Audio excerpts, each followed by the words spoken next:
তোমাদের সাবু আর আলু দিয়ে পকোড়া ভেজে দেখাবো। এই যে আমি আলু সিদ্ধ করে স্ম্যাশ করে নিয়েছি, আর এইদিকে সাবু ভিজিয়ে রেখেছিলাম রাত্রিবেলায়, সেই সাবুটাকে জল ঝরিয়ে নিয়েছি। এই সাবু আর আলু দিয়ে খুব সুন্দর মুখরোচক পকোড়া তৈরি করব। তোমরা যখন আমি তৈরি করব পুরো প্রিপারেশনটাই তোমাদেরকে দেখাবো। দেখো, তোমাদেরকে দেখিয়েছিলাম আগেই সাবুর পকোড়া করব। এই যে আলু সিদ্ধ স্ম্যাশ করে নিয়েছি, আর এই যে সাবু ভিজিয়ে ঝরঝরে সাবু নিয়ে নিয়েছি। আর এখানে দেখো মশলা দিচ্ছি কি, এই দেখো লবণ, হলুদ গুঁড়ো, আর এটা হচ্ছে তোমার ভাজা জিরে গুঁড়ো, আর এটা হচ্ছে কাশ্মীরি মির্চ, আর এই মাঝখানে যেটা দেখছো এটা হচ্ছে শুকনো লঙ্কার গুঁড়ো, আর এটা আদা পেস্ট, আর এইখানটায় দেখছো আদা পেস্টের পাশে যেটা, এটা হচ্ছে গরম মশলা। এইগুলো সব দিয়ে আমি এবার এখানে ভালো করে মেখে নেব। মেখে তারপরে এটাকে আমি তৈরি করব।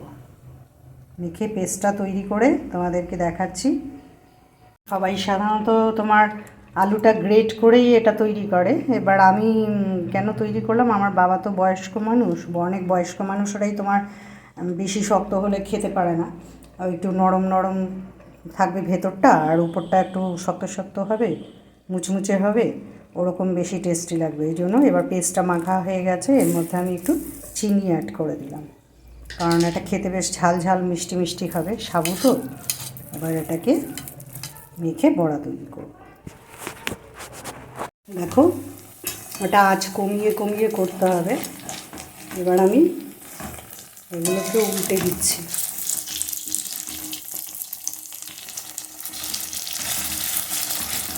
দেখো, এই একটা উল্টে দিলাম, এই একটা উল্টে দিলাম,